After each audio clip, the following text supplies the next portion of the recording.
Bonjour et bienvenue dans cet épisode de Récif Captif où on va voir comment gagner de l'argent avec votre aquarium récifal.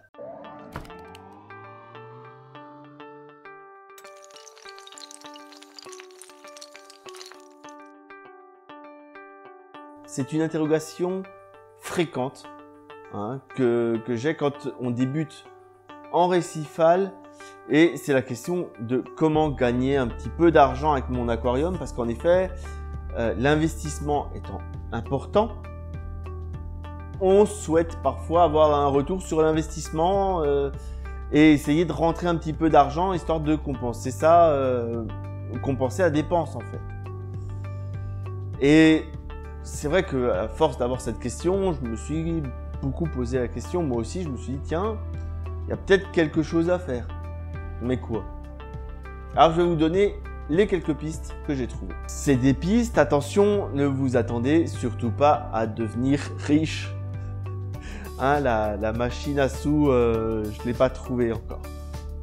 Tout d'abord, la plus simple, la plus évidente, c'est de vendre des frags dans vos magasins locaux. Parce que les magasins autour de vous, ils vendent des coraux. Donc, ils doivent en acheter. Et vous pouvez très bien devenir fournisseur à condition d'avoir bien sûr les CITES. Alors avant de débarquer avec votre seau, avec vos frags, discutez-en avec le vendeur. Si vous n'êtes pas déjà client chez lui, il aura plus de mal à vous racheter des frags. Donc c'est une question de confiance qui doit s'établir entre le vendeur et vous. Selon les frags que vous allez apporter, vous allez rentrer de quelques euros à une dizaine d'euros à l'achat. Et ça va vraiment dépendre des variétés que vous avez et que vous bouturez. Alors oui, il va les revendre lui avec une marge. Mais ensuite, vous aurez vendu rapidement vos frags. Et ce qui est difficile dans le récifal, c'est de faire venir les gens chez vous. Et donc, il faut que madame aussi accepte qu'il y ait un passage régulier de personnes inconnues dans votre salon. Et de là vient la seconde solution, c'est de vendre directement à des récifalistes autour de vous. Et là, qu'on soit clair, c'est beaucoup plus de travail. Puisque en plus de faire vos frags, il faut communiquer, dire ce qui est dispo, faire des photos, répondre aux questions. En gros, c'est le travail que ferait le vendeur pour vous. Alors forcément, ça rapporte un petit peu plus d'argent, peut-être. C'est donc plus de travail que de vendre dans un magasin. Et pensez toujours au certificat de cession CITES. Pour trouver les clients, il y a plein de solutions. On va parler bien sûr, il y a des forums, il y a des groupes Facebook, il y a des sites spécialisés. Bref, faut trouver les sites sur lesquels il y a les acheteurs proches de chez vous. Et bien sûr, il y a les bourses aussi qui peuvent être proches de chez vous, organisées par les clubs aquariophiles toujours encore de la région. Et ça, c'est une très bonne opportunité aussi. Parce que ça permet aussi de rencontrer des professionnels qui peuvent être des clients par après. Ça, bien sûr, c'est toujours une question de connexion entre les gens.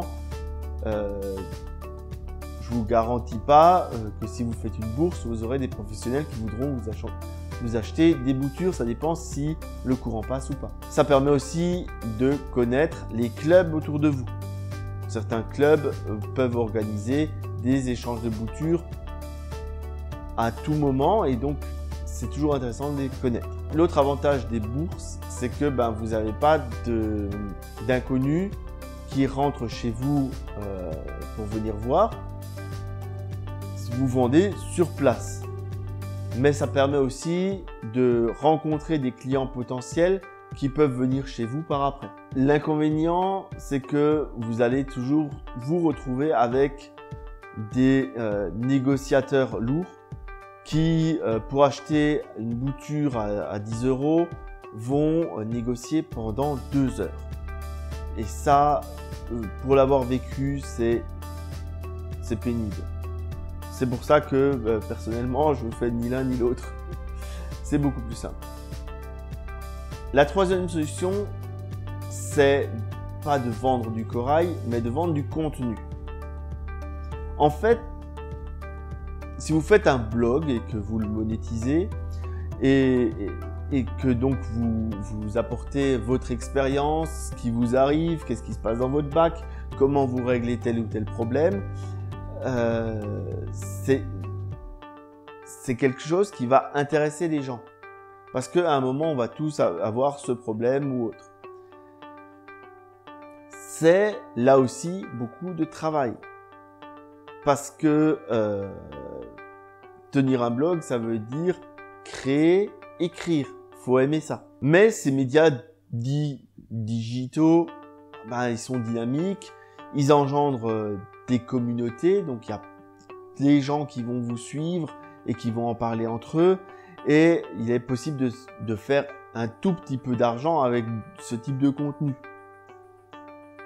Si vous souhaitez en faire beaucoup, optez pour l'anglais, parce que la communauté francophone est beaucoup plus réduite à travers le monde que la communauté anglophone. Je vous invite ensuite à regarder comment fonctionnent les systèmes de publicité de type AdSense.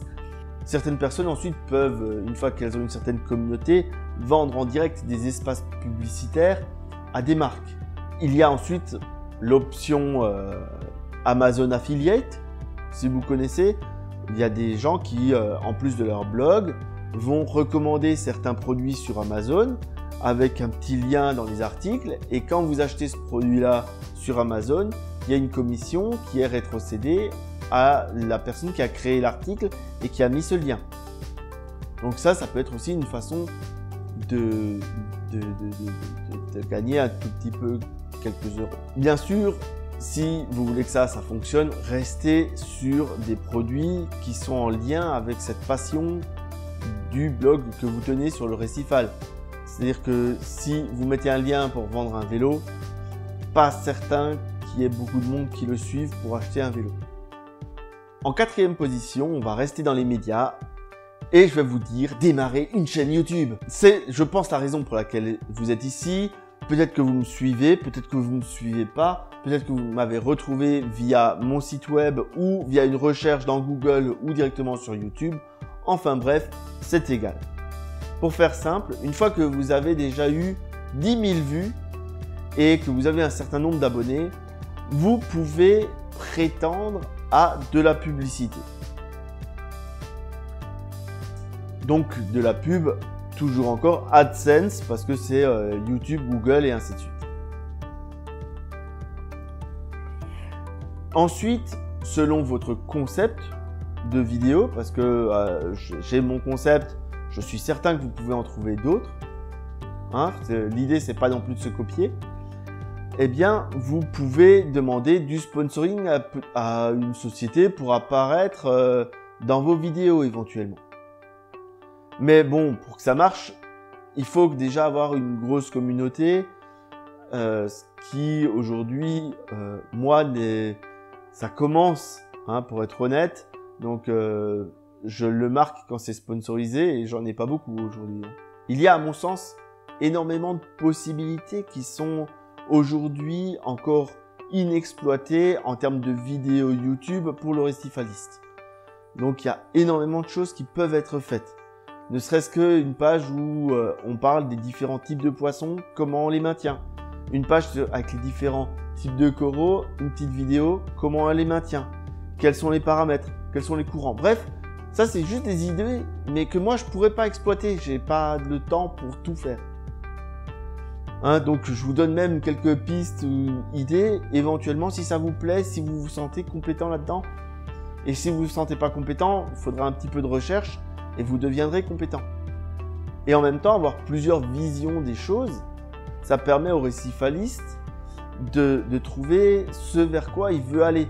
Parce que, par exemple, moi, je vais dire on va utiliser l'UV de telle façon, et un autre, il va dire non, en fait, moi, je l'utilise comme ça. ça permet d'avoir plusieurs sons de cloche. En gros, c'est pas de la concurrence, c'est de la complémentarité tout ça. Hein, je ne pense pas qu'on puisse être véritablement concurrent sur YouTube. On propose des contenus différents et donc complémentaires. L'essentiel étant que le récifaliste, il trouve ce dont il a besoin au moment où il en a besoin. Et c'est tout. Une autre idée, c'est de faire vraiment du vlog, hein, où on va parler de nos achats qu'on a effectués, nos changements, nos soucis, d'un bac qui permet d'apprendre des choses, des astuces. Bref, il y a plein de choses. Et à chaque fois, pour chacune de ces possibilités, il y a un public. Donc, faites du contenu, vous verrez, il y aura toujours un public. L'essentiel, c'est que ce soit original et de le faire par passion.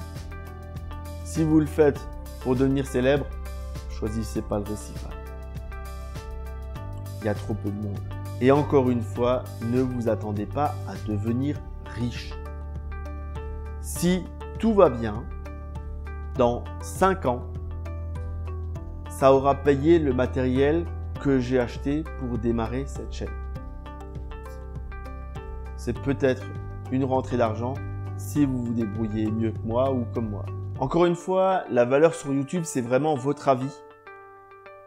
Et je le vois bien sur mon blog, les choses qui tiennent sur le long terme et qui sont lues pendant longtemps, ce ne sont pas des vidéos découvertes d'un produit, hein, mais c'est quand vraiment je donne mon avis sur quelque chose. Ou bien quand je montre une astuce. Ou que je parle de choses très générales sur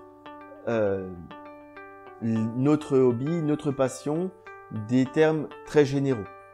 Donc à mon sens, la véritable valeur sur YouTube, c'est votre avis, c'est ce que vous pensez, c'est ça qui apporte une valeur ajoutée à la personne qui vous regarde. Il faut toujours avoir du contenu à proposer pour fidéliser une audience. Et le fait de trouver des sujets, et en plus en avançant, on en a déjà traité pas mal, bah ces sujets ils sont de plus en plus difficiles à trouver. Donc ils sont plus difficiles aussi à traiter.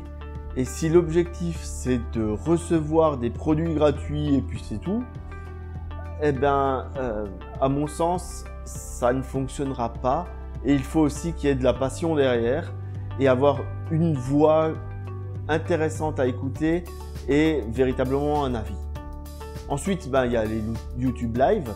Alors, je l'utilise peut-être pas assez le YouTube Live, mais il y a aujourd'hui maintenant un nouveau truc qui est arrivé dessus, c'est le Super Chat, qui permet à des personnes de vous faire un don tout en vous parlant et en posant une question. Donc, c'est éventuellement une piste à suivre, je sais pas, mais ça peut être une idée. Et l'idée étant que la question qui est posée via le Super Chat, elle reste plus longtemps affichée. Et donc la personne qui va répondre, c'est-à-dire le youtubeur ou la personne en vidéo, va forcément y apporter une réponse un peu plus poussée normalement, ou en tout cas plus intéressante. La dernière solution, et c'est pas la plus simple non plus, c'est de démarrer un business. Que ce soit pour vendre des poissons, des coraux, du matériel, il y a tout un tas de choses à faire. Il faut aussi passer certains diplômes, voire des certifications selon les pays. Il faut faire attention aussi parce que si vous faites ça, la passion, à un moment, elle va vous sortir par les yeux. Par moment, vous allez haïr le récifal. Car ce sera devenu un métier. Et pourtant, il faudra y aller tous les jours. Et une fois qu'une passion, elle devient un métier, forcément, c'est moins fun. C'est donc risqué, à mon sens, surtout si vous vous lancez avec des amis que vous souhaitez pas perdre. Parce qu'un business, c'est forcément des moments de stress, de tension, des risques, des peurs, et ça peut user une amitié. Bref, ne quittez pas un emploi sur un coup de tête pour dire « Ouais, je vais faire du récifal ». Un conseil que je peux vous donner, c'est de commencer à temps partiel pour voir si ça vous va. et se poser la question, est-ce que légitimement c'est faisable d'en vivre?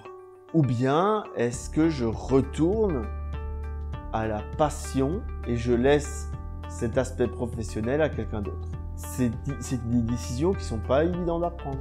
C'est un pas à faire qui n'est pas facile. Voilà, c'était les 5 façons de faire de l'argent grâce à votre passion pour le récifal. Je suis certain que ce ne sont pas les seuls. Donc, si vous avez d'autres idées, n'hésitez pas à les mettre en commentaire. Ce sera des idées qui seront données au plus grand nombre parce qu'il y a des gens qui cherchent peut-être des idées pour en faire leur métier. J'espère que ça vous a plu, que vous êtes motivés plus que jamais et que si vous ne gagnez pas d'argent ou ne devenez pas riche avec le récifal, ça n'affectera pas votre passion. Et pensez comme toujours au pouce bleu, à partager et à bientôt pour d'autres épisodes de Récif Captif.